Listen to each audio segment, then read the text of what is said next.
your YouTube channel's being left behind. And I know you're following all of the advice and you're putting in the hours and you're editing until you can't even keep your eyes open anymore, all for your content to fall flat. I'll say this though, the reason is really, really simple, and you're following last year's playbook. You're not playing by the rules of 2025. So let's talk about how you actually evolve and start participating in the trends that you should already be doing by now. For years, we chased the algorithm like it was this beast that needed to be tamed, and the algorithm is dead. Nobody tell the algorithm that. Let's just keep that between us here. But it really did lead us to chasing trends that confuse not only our audience, but actually the algorithm itself. Today, YouTube is all about the hyper personalization of your feed.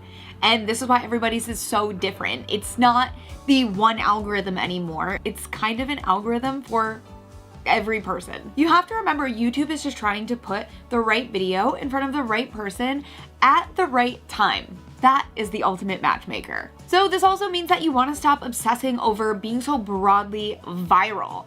That is not what's important right now. What's important right now is obsessing over what does my specific audience actually want. Think about your niche as being the algorithm. That's why you want to think about going viral within your space. Not viral for the algorithm, viral for your niche. Okay, so the trend here is thinking about each video kind of having their own algorithm. If you have a really great idea that's made for a really specific person, YouTube will do its job and it will surface that video to the right people. If it's not working out that way, you might not have made it as clear as you may think you did. So stop thinking about the algorithm as this end-all be-all and start thinking about each video being the opportunity for its own little mini algorithm. Now, we've talked about this one quite a bit. We've talked about it on our podcast. We talk about it on the live streams. This is about long form content getting longer, about YouTube really just becoming TV and just replacing other streaming platforms. So what does this trend mean? This trend means that creators and the platform in general are pushing storytelling to the next level. This means we're talking about deep dives and documentary style videos, and we're even talking about full-length episodes and series becoming a little bit more popular. But it's really about the storytelling that is rivaling TV shows now. And we're seeing that what used to be a 5 to 8 minute video on the platform is now a 17 to 30 plus minute video. So what does that mean for you? Does it mean that you should push your content just longer so that you have a timestamp? No. It might mean that there's opportunity for some ideas that you have to push the storytelling further and to make that longer content. This is a good thing to test out. And it could be just that. It could be an experiment on your channel. Our attention spans, yes, they're getting shorter, but this whole counterintuitive trend is about content getting longer. It's about craving a connection that we're not seeing in that really short, fast-paced content. And long-form content is thriving. We're seeing videos that are 30 plus minutes, that are an hour long. We're seeing deep dives. We're seeing storytelling being pushed to the absolute next level. And we're seeing that rival TV series. Like, we're competing with Netflix. Netflix, we're coming for you. Actually, I think we won. And what's really crazy is that it's proving to actually really be successful. I know I'm watching content that's 45 plus minutes on my TV because I consume YouTube on TV. And that is also another really big trend. So what does that mean for you as a creator? It means what you should do is maybe prioritize testing out some skills or pushing some skills to experiment with what longer content might be like on your channel. Does this mean one high effort video that is just naturally longer because you've worked harder and you've incorporated more things into one video? Does this mean maybe it's less editing? Maybe you're retention editing quite a bit, which is a little bit of an older trend, and maybe it's time to loosen up the cuts on Premiere. Just let them breathe and see what happens. So my advice would be to test this out, experiment with it, see how it makes sense for you. And then of course we have our analytics to see if it's working. I mean, we have our retention graphs, right? If people aren't watching, we can see for ourselves they're clicking off. Don't be afraid to go deep. I know this can be a scary thing to try. I know. It feels weird. Like, who wants to watch me for an hour? This also is a way of thinking of content where maybe you had 2 or 3 video ideas that were planned and you were planning them purposely to get more content out of them. Maybe it's time to switch that mentality so that you get one longer video and a little bit less quantity. We're going for quality. The moral here is quality over quantity. That's a little sub-lesson right there. So maybe those 3 videos are now gonna be one video that pushes that 45-minute mark. Anyways, I'm not saying next video you do upload it, make an hour-long video, but see where you have the opportunity to kind of jump on this trend and it might surprise you. So if you're pushing longer content because you've been hearing us talk about it for quite a while, let me know in the comments how it's been going for you. This also kind of brings us, so we're talking about longer content, we're talking about maybe a little bit less editing, a little bit less retention editing, and just having, you know, jump cut. And we're just having you feel a little bit more relaxed.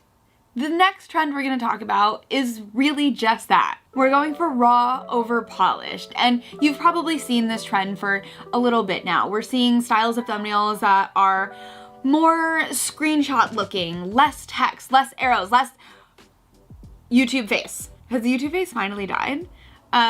Maybe the YouTube face will never actually fully die. We're seeing that just being dialed back down. And of course, this has been evident in some spaces, especially if we're talking about, you know, a bushcraft channel or an off-grid channel. We're gonna see a much less edited style thumbnail in a space like that, but we're really starting to see, even in the lifestyle world, more of that screenshot style thumbnail. We're so used to seeing such hyper edited photos as thumbnails that now when we see something less edited, it almost stands out more to us. If we see something that is just really natural looking, we almost have more of a curiosity because it feels different.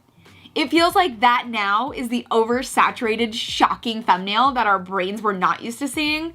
The times have turned. The times have turned. We're seeing this a little bit more in content too. As we talk about this longer content, the polished content is being taken down. You can't have an hour, I shouldn't say you can't. You probably don't have an hour-long video that is edited like Mr. Beast because your brain would probably explode. So this might officially be the end of an era when it comes to more is more. And now we're looking at a little bit more like less is more. And the new strategy isn't to shock the viewer into clicking, it's really just to signal authenticity. And I think that's even more shocking for why you should click.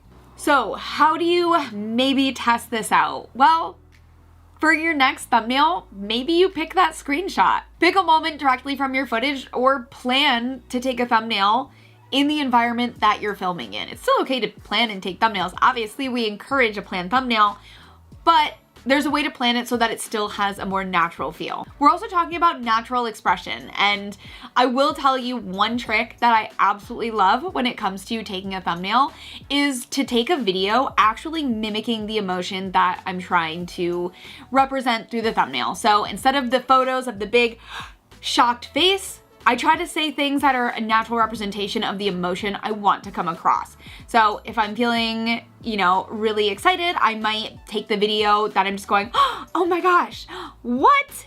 That's gonna allow me to pull screenshots that would have my face naturally how it would be if I was excited like that. This is the one I don't wanna talk about because I don't want it to be trending. I don't want it to already be trending. And this is kind of, if you know, you know. I'm a little bit of a shorts hater. I don't know why you're making shorts, period. Oh my God, Jen, stop getting yourself canceled. What's wrong with you? I know. I've gained myself quite the reputation of that. And there's really nothing against shorts, but high effort shorts are what we're here to talk about next. Often with more of a professional edit and a high production value behind them. And I will say that's kind of something I do like to see in shorts. It's just a short. I have been pushing myself here on the channel to play with more shorts, and this is something that I'm personally trying to tackle when it comes to this list of trends. We're taking the production value of a long and now we're squeezing that down into a short, and then instead of the casual shorts, we're now adding that to long. So have they switched? What does this mean for you as a shorts creator? Well, I would say push yourself to try one high effort short per month. I also encourage creators to do one high effort video per month, so let's just change that over to a short. Keep going with the longs, but now change that one high effort video to be your short and see what you learn and see what's fun to experiment with. Maybe a high effort short I will like better as someone who doesn't like shorts. I need to stop saying that. I can personally say I've seen this next one in a lot of creators that I watch for fun, and that is more intentional uploads. This is where we're really breaking down quality over quantity as the actual trend. Posting schedules are in the past. They are behind us because we've all realized by now, or you're learning this right now, is that your upload schedule really has nothing to do with how well your content performs. So we're going back to the other trends we mentioned when it comes to what's being successful or what's proving successful in content right now, and the upload schedule is not one of them. This comes back to the focus on excellent storytelling, which also led into that longer content, which has content feeling more authentic and you're able to connect with it more, which means you want to watch more of it. And you're becoming a part of someone's community faster than you have in the past. At least I can say that that's true. And it's also something really fun to look forward to. I would rather see my favorite creators upload once a month for a video that I absolutely loved than to be watching kind of subpar content once a week. Now, this number looks totally different for everybody, but more intention behind why you're making a video, I can see the audience connecting with that when they're watching much better. It's also kind of creating a higher anticipation, and this is a fun thing to incorporate with channel members and to really build the community around having your videos premiere. There's a lot of fun things you can do with that, and less content can be more powerful. So it's something to keep in mind. So what does this mean? It means upload less, maybe, but more intentionally for sure. This also kind of comes back to our first point where I was like, maybe those 3 videos are now 1 video instead. The intention. And then to tie this together, I really did a good job at kind of like linking these in the order that I did. Community is the new king. Relying on subscribers and views is like looking at the outdated YouTube map. Your job is no longer to just get the click, it's to start the conversation. And all of the things that we've talked about so far are steps to actually start that conversation and continue to build your community. So start to build this DNA into your videos. So we're talking about less shallow call to actions like leave a comment below if you liked this video. And we're really talking about diving into deeper connections with, let me know the #1 thing you've been struggling with this week as a creator. But I wouldn't follow those up with, thanks for watching, as a reply to those comments. This is your opportunity to actually connect with your community and really reply to those comments. If you're asking a question and it's sincere, then follow up with a sincere answer or reply. And yes, you could be someone that doesn't have the opportunity to answer all of those comments, which is totally fair, but definitely spend the time on diving into as many as you can in a more thoughtful and connected way. If comments maybe aren't your thing, then think about how to utilize your community tab better. Make your new subscribers feel seen in a way they've never felt before. That is going to be the most powerful hack for growing on YouTube. There's something going on this year when it comes to nostalgia and throwback content. We're craving the early stages of YouTube again, and we're craving the early just stages of content in general. Like this looks like visiting old YouTube trends, challenges, things that we were seeing for the first time and we haven't really seen in a while. And this might be because YouTube has grown so much since its original days. People are craving the old content ideas, but having them feel a little bit more relevant, a little bit more now, a little bit more redone. So is there an opportunity for you to dive into some nostalgic YouTube things? And of course, these ideas are going to come down to who your audience is, what kind of channel you have, and what's going to make sense for your niche. More realness and less perfection. This is a hard one. Less perfection can be a really difficult thing, especially as a perfectionist. That's the part that makes it difficult.